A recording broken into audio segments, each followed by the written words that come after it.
Good morning, praise the lord, hallelujah. પ્રભુ ઈસુના ગૌરવી નામમાં આજની પ્રેમી સલાહ. જય મસીહ.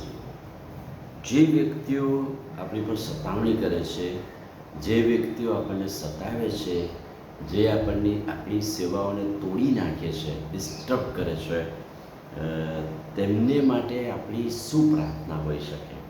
તેમને માટે આપણે શું આશીર્વાદ આપી શકીએ? આ એક અઘરો અને કઠણ વિષય છે કે જેઓ તમને સતાવે છે, જેઓ વગર વાંકે કે ગુને તમારી પર તહોમત મૂકે છે, તમારી સેવાઓને તોડે છે, એવી વ્યક્તિઓ, એવા જૂથ માટે તમે શું કરી શકો?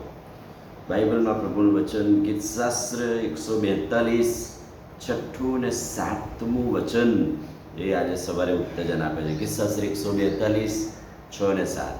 મારા પોકાર પર કાન ધર, કેમ કે હું બહુ દુઃખી થઈ ગયો છું. મને સતાવનારાના હાથમાંથી છોડાવ, કેમ કે તેઓ મારા કરતાં બળવાન છે. પહેલી તો પ્રાર્થના એ છે કે પ્રભુ આપણો પોકાર સાંભળે, દુઃખ, સંકટ ને સતાવનારા લોકોના હાથમાંથી પ્રભુ આપણને છોડાવે, કેમ કે તેઓ મારા કરતાં બળવાન છે. પૃથ્વી પરની શક્તિઓ પર એવું લાગે કે તેઓ બળવાન છે, પણ ઈશ્વરની શક્તિઓ આગળ તેઓ નબળા છે. મારા જીવને કેદમાંથી કાઢી લઉં કે હું તારા નામની સ્તુતિ કરું. કદાચ ભક્ત દાઉદ એ આ બધી પરિસ્થિતિમાંથી પસાર થયેલા, અને એટલે કહે છે કે પ્રભુ મારા જીવને કેદ, એટલે પેલી જેલ કે કેદ નહીં હોય, પણ એવી રીતે એવી ગુફાઓમાં એને સંતાઈ રહેવું પડ્યું હતું, અને એટલે એમ કહે છે કે એવી ગુફાઓમાંથી, કેદમાંથી પ્રભુ મને કાઢી લાવો. તમે જે દુઃખ અને મુશ્કેલીઓનો સામનો કરી રહ્યા છો તેના પર શોક વ્યક્ત કરવા સમય કાઢો.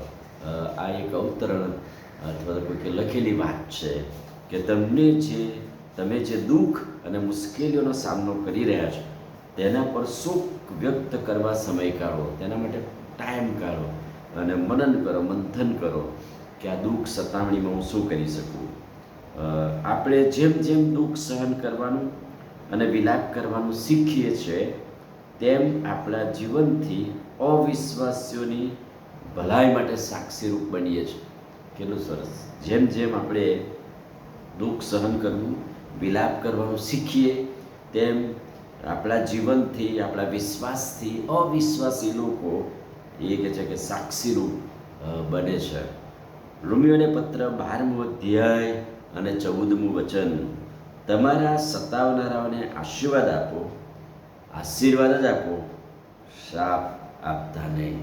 આજે સવારે સતાવનારાઓ, આપણને તકલીફ સેવામાં કરનાર એવા લોકો માટે સંત પાઉલ રોમીયોને લખતા કહે છે કે તેઓને માટે આશીર્વાદ માગો, આશીર્વાદ જ માગો, શાપ આપતા નહીં. આજે સવારે જે વ્યક્તિઓ આપણને સતાવે છે, જે જૂથ આપણી સતાવણી આપણા ખ્રિસ્તી વિશ્વાસીઓ પર કરે છે, સંસ્થાઓ પર કરે, વ્યક્તિગત જીવનો પર કરે છે, ત્યારે એમના માટેની આ પ્રાર્થના બાઇબલમાં જણાવેલી છે.